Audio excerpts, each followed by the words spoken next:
here with Moritz Grossmann here at the Dubai Watch Week with the co-owner and founder. We started the company, the manufacturing from scratch. Oh, so wow. the last 6 years, more or less, we developed movements, our own caliber. We set up a production from zero. So we produce more or less 85% of the movement in-house. Okay. As well as the hands are hand done. Okay. And and we are happy to be here in Dubai.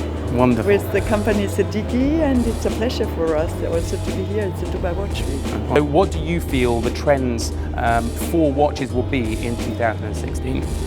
So what I think, the trend was years ago, the watches became bigger and bigger and bigger. And my feeling is a little bit that the trend is going back to the normal size or more a classical size. But you have, if you look to other brands, it's technical wise. You try a lot, but you cannot develop a movement or a watch, create completely a new one. So it's our style is more classical. So we are not a fashion brand, but really a classical one. And the trend is going, back to the classical part. It's my feeling a little bit. Wonderful. Now, obviously, there are lots of modern materials that are out on the market right now. What kind of materials do you think will start moving into the mechanical parts of the watch itself? For instance, things like the carbon fibers, the ceramics and this kind of thing. Do you think there'll be a movement towards that to make the watches lighter and more durable? Yeah, I think they try a lot at the moment, but it's for us, we are a very classical brand. So we are a little bit out of all these parts because we try a normal material and we would like to show this material and the difference. But I think a trend is there with ceramic and all these parts. What we used is we had hair in a watch. Oh, really? We put a brush of hair to stop the carriage of our tourbillon.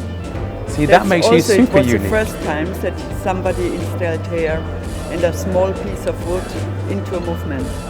As the timepiece, which is you said to me was called. Yeah, it's a masterpiece. It's your masterpiece. Beno tourbillon. Okay, and this is a men's watch, of course. It's a men's one, but as a woman you also can wear it.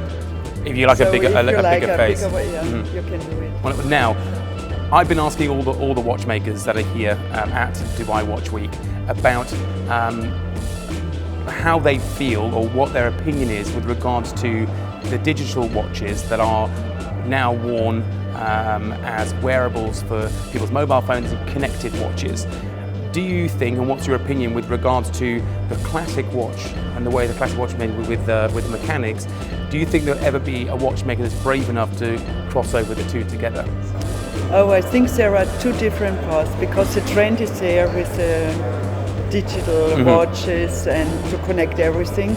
But if you have a poor watchmaking, so you go back to the mechanical part of a watch. No quartz watch, not electronic watch, you really need the mechanical part, and it never will go down. We had it like 30 years ago, and it's coming up and it will hold. And if a watch collector, he has all different watches, but I think the trend of a mechanical watch will still keep on this point where we are now.